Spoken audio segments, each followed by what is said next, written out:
In the morning when I rise, give me Jesus. Good morning. So far in Luke, we've seen how an angel came to Zacharias, one of the priests of the temple. And he was just going about his business, and the angel said, I am going to make Elizabeth pregnant with this guy. I want you to call him John, and he's going to be more than a prophet. He is going to prepare the way for Jesus.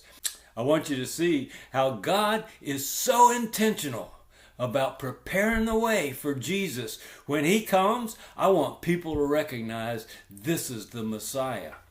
We're in Luke chapter 1, and today verses 18 through 25, I'll read some of them, and they say this. Zacharias said to the angel, how will I know this for certain? For I am an old man, and my wife is advanced in years. So get the picture. They're beyond childbearing age. Elizabeth has been barren her whole youthful time. And now this angel is saying, we're about to do something that's not possible in the natural. And it's just natural for Zacharias to say, oh, is this really going to happen? How can I know? Look at verse 19. The angel answered and said to him, I am Gabriel, who stands in the presence of God, and I have been sent to speak to you and to bring you this good news.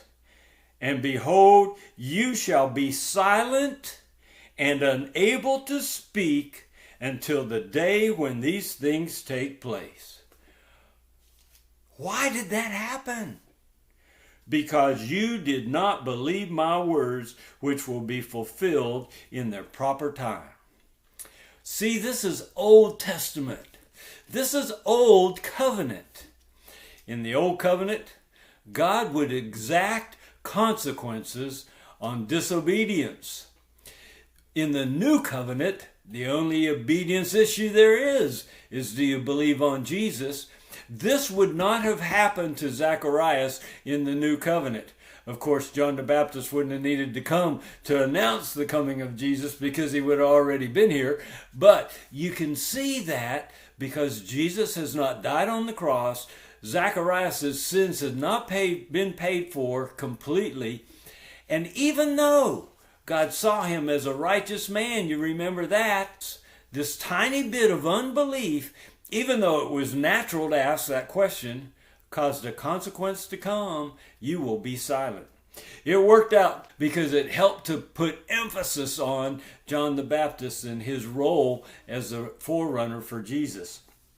Verse 21, the people were waiting for Zacharias and were wondering what the delay was. But when he came out, he was unable to speak, and they realized that he had seen a vision when he was in the temple. And he kept making signs to them, but he remained mute. And when the days of the priestly service were ended, he went back home. Let me show you what happened after he got home.